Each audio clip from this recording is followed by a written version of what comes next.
Okay, this morning we are working out in the garden area. It is cool weather, and this is one of our first chicken coops that we made. We call it the Taj Mahal after one that Kevin's parents had made, this huge area for chickens. We called it the Taj Mahal. So this is our Taj Mahal, and we have something else now, a lot bigger on the ground that we use. So right now we're using this for storage. We may eventually use this again for something, but right now kind of storing animal feed and some pine straw to keep it dry. But I would like to move it. It's on skids, so it can be moved, but because it's been here for so long, what's happened, Hunter? Stuff started growing on it, and it made it stuck, huh?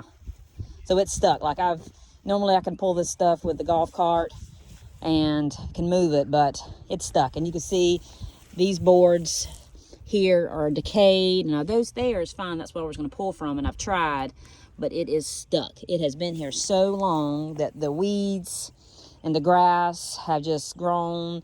Ants are coming in here and taking over. That's where Hunter's at now, but I just, Hunter, since it's cool weather, we're just seeing if he can help me loosen the grass, because that's what's keeping it here right now. It's not any dirt that's been on it. It is the grass. These roots of the grass and the weeds can get so strong. It is keeping this, I don't know how heavy this is. We'll say 100 pounds, maybe more, particularly the stuff that's in it. It is keeping it stuck. So it made me think, sometimes we get in the place that we feel stuck. It's like no matter what we do, we're trying to move on in life, just like me trying to use the golf cart earlier to move this, and it ain't going nowhere. I wanted to move, and I can will it to move all day long, but until these weeds get pulled, it ain't going anywhere. And because it's been here for a long time, the soil's hardened up, the weeds have grown, because those weeds grow really well in the hard soil. They don't care. They're going to survive regardless, and they have encapsulated this Taj Mahal that was once this great house for chickens, but now it's stuck. And we got to pull these weeds out, cut them away. So Hunter's pulling, he's cutting away so that we can move this. And I just thought about, we get stuck sometimes in life, and we feel stuck and we feel trapped. And like, okay, we're trying to do good, we're trying to do better, but we're just stuck. And just thought about, we have weeds that have been growing for a long time, because we've been where we're at sometimes for a long time. Sometimes it's just a short season, sometimes it's a year, sometimes it's a decade, and sometimes we have felt stuck in certain areas for our whole lives. And there's weeds that have grown unchecked, and they have to be pulled out. And it comes to a point we really need to get on our face and ask God to reveal to us those weeds that need to be pulled. And sometimes we can't do it on our own. We have to get help from those who love us. Sometimes that's just family or friends, and sometimes that is that's help from a therapist, even help from medication, because again, we are so stuck and we don't even know where to start. There's so many weeds and so many things in our life that's keeping us where we are. But there's hope. But we have to get started, and again, sometimes it's just getting help, because there's a lot of potential in our lives, and God has a plan for our lives. And before we were born, God knew us, and He called us by name, and we have a purpose. We have there is meaning to our lives. And if you don't feel like there's meaning and you're just trapped day to day, then it's time to get somebody to help you pull weeds so that you can move and stop feeling trapped, and can all those weeds get cut away so that you can move to where you can be productive and prosper and produce fruit in your life. So anyway, that was just something that I thought of, God put on my heart as we're working out here in this beautiful weather, and Hunter's helping me, and I just thought I'd show you too. So this is where we store some of our chicken feed and some of my tools. This is now my official tool shed, but I'd like to move it over here near my little mobile she shed for my tools that Connor and Kevin and I put together to keep the tools, because you need tools in your garden. If you don't got tools, you're gonna be working hard. So this is keeping things out of the rain, and this is just a sneak peek at our garden. This is some collards and stuff that I probably will be pulling up soon. We've sprayed it with neem oil. You see the white cabbage moths have gotten to it, but I have some eggplant, a bell pepper growing, and these are plants that I did either purchase or someone gave to me, but the rest of the stuff in the garden, there's things that either came up from last year, seeds last year, and we pulled it out of the ground 2 months ago and babied it in a cup for a while, like these tomatoes. And so we've got about 4 rows, 100-foot rows, spaced every 18 inches.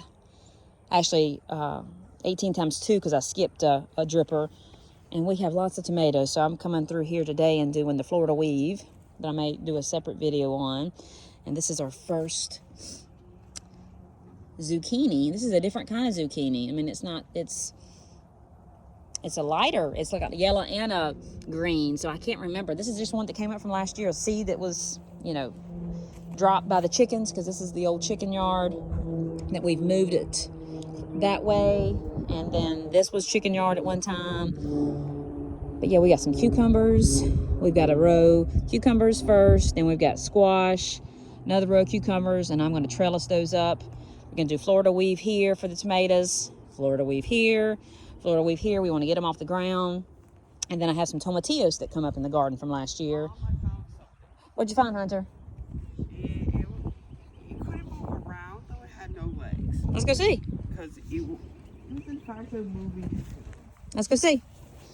Hunter's found something. Oh, let's see. Oh, we found it. See, Hunter is... Oh, where'd it go? Oh, there it is. Oh. Ooh, that is some kind of cocoon. What do you think that is? Definitely one of those beetles. You think so? We'll look it up for sure. Yeah, we're going to bury it. So we're having homeschool out here today. And so what did we talk about the centipedes? We found lots of centipedes. Yeah, 10 centipedes is 1,000 legs, that's right. And here's the chickens. So we got one original golden lace, and you can see her there eating. She is definitely the mama hen. And we have buff Orpingtons, black astrolorp, golden comets, and then a few other ones that I hatched out. Not exactly sure what they are, but they're very docile. Can go pick them up, particularly the gray, well, actually the black, all of them. So we feed them. They're not quite ready to go out and forage because they will get my garden and I've got to protect it again. But we're going to move this chicken coop next week as well. So we feed it scraps. We've been soaking their feed, which is some corn, some oats, and giving them some just regular feed. But we're definitely trying to figure out ways to lessen our feed cost. So yeah, you can see that one up there. Yeah, there's nothing really. This is all beautiful to me, the garden and the chickens, but yeah, it's messy. You wear your boots when you go outside. There's pine straw I'm going to put on the garden to kind of insulate it, to cool the soil a little bit when it gets hot, to maintain moisture. But got a lot going on. Oh, one more thing. So these are my garlic and onions that I planted last September. Now I probably spaced them a little too close, and these are also some that I put around, me and Anna did. But this is pretty cool. This is I find it interesting. This is, I believe the garlic is on this side and the onions, but it's really hard to tell the difference. I think the garlic has the flat leaves, and there's just one, but where the onions came up, they grow multiples, which I thought that was kind of neat. So yeah, I didn't plant 2. I planted 1 bulb and 2 came up. So we'll see. I'll harvest. So I will harvest these next month when the leaves are dried out. This is the first time I've ever did this. This is like the only raised bed I have. Just used one of Kevin's old Kubota tracks. and we use some of the chicken yard dirt, which is very nutritious, high in nitrogen, and to fill the bed, and it has done really well. I also have over there, I caught my swamp water. I will not show you a picture of it right now because it looks really gross. It will probably gross most people out, but it's all about throwing nutrients.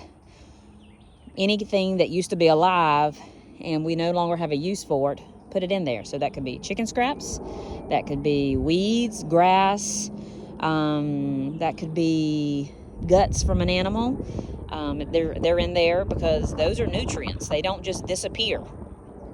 So if you put it in the water, so it's kind of mimicking making compost, but this is a lot quicker, putting the nutrients in the water, and then we'll water the garden, and then the soil gets the nutrients, and then the plants take the nutrients from the soil. So just something I saw, and it just makes sense to do, and it's a lot quicker than composting, which it's not a bad thing, but like I said, just trying to get a quicker nutrients to the garden this year. So just wanted to show you an update, and I will keep y'all posted.